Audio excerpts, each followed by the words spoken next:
Hello बच्चों, welcome back to my channel Aakash nursing academy. Hope you आप अच्छे होंगे। तो आज हम सेट नंबर 4 की बात करेंगे। और सेट नंबर जो 4 है वो हमारे टिश्यू से क्वेश्चन लिया गया है, हिस्टोलॉजी से।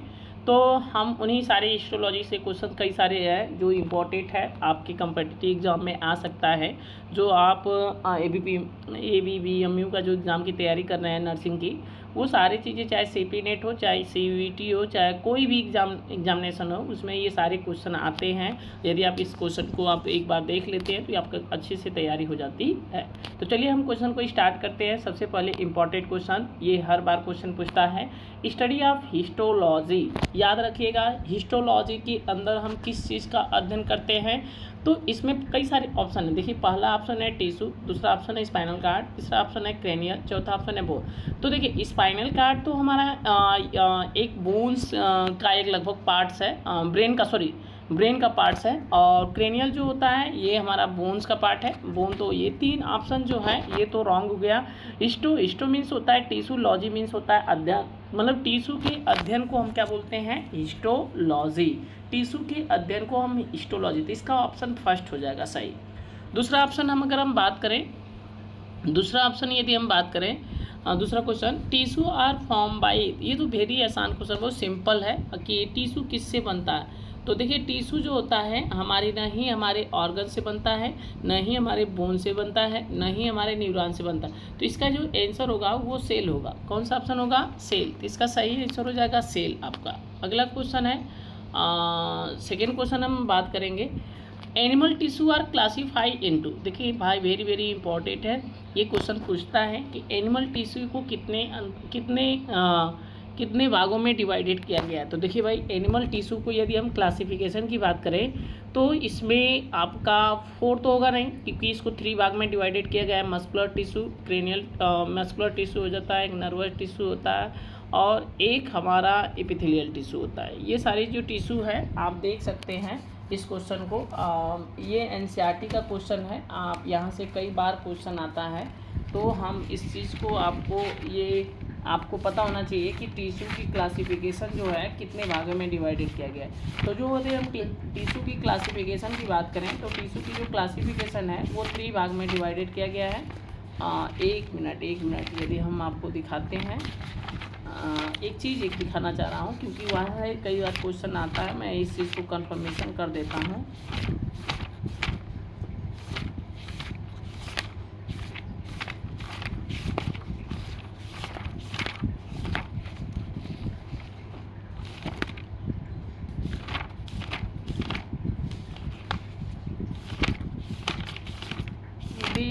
कहाँ पे है समझ में नहीं आ रहा है। एक मिनट यहीं से हम कंफर्म कर लेते हैं। Cell unit 125।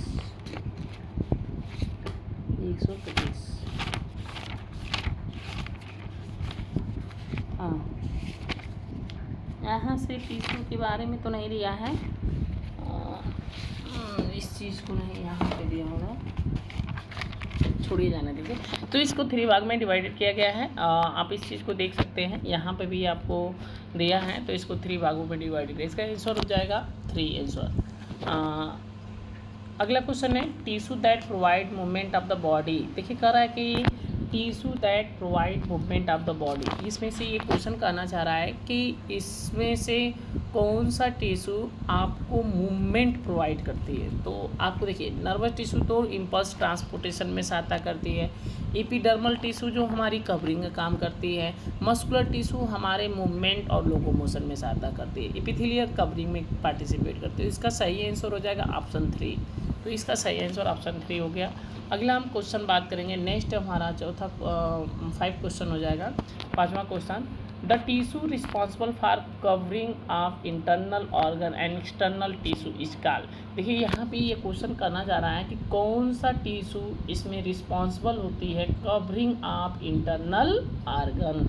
हमारी बॉडी के ऑर्गन, जो बॉडी के अंदर जो ऑर्गन्स पाए जाते हैं, लाइक हार्ट, किडनी, ये स्टमक, ये सारे जो ऑर्गन्स होते हैं, and external tissue is called, उस बाहरी टिश्यू को हम क्या बोलते हैं जो अंदर के ऑर्गन को कवर करने का काम करती है। तो देखिए भाई, epidermal tissue, muscles tissue, muscle तो होगा नहीं, पहले हम नर्व टिश्यू को भी नहीं होगा।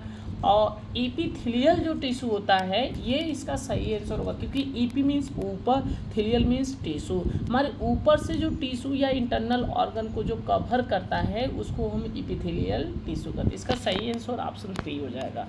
अगला क्वेश्चन हो जाएगा, विच of the following does not belong the class of covering and lining of epithelial.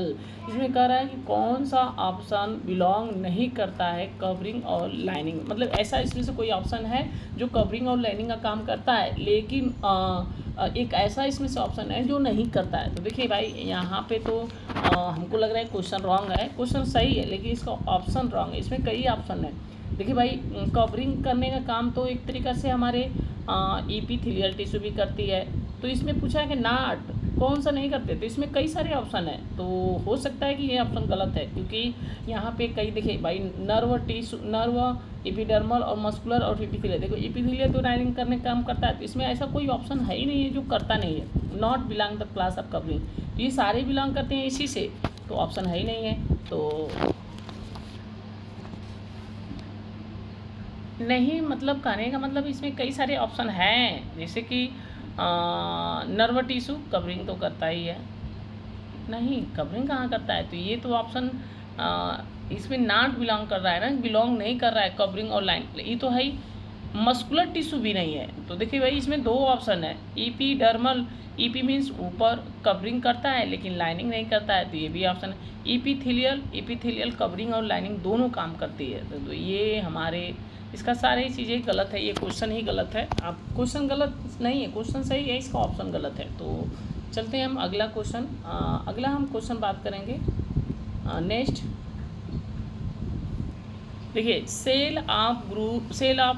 Group of cell which similar and structures and function are structural into organ system.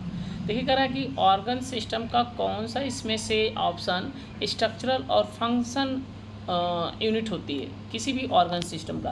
तो देखो भाई ऑर्गन सिस्टम जो होते हैं भाई तो ऑर्गन से मिलकर बनते हैं, क्योंकि सेल से टिश्यू बनता है, टिश्यू से ऑर्गन बनते हैं, ऑर्गन से ऑर्गन सिस्टम बनता है।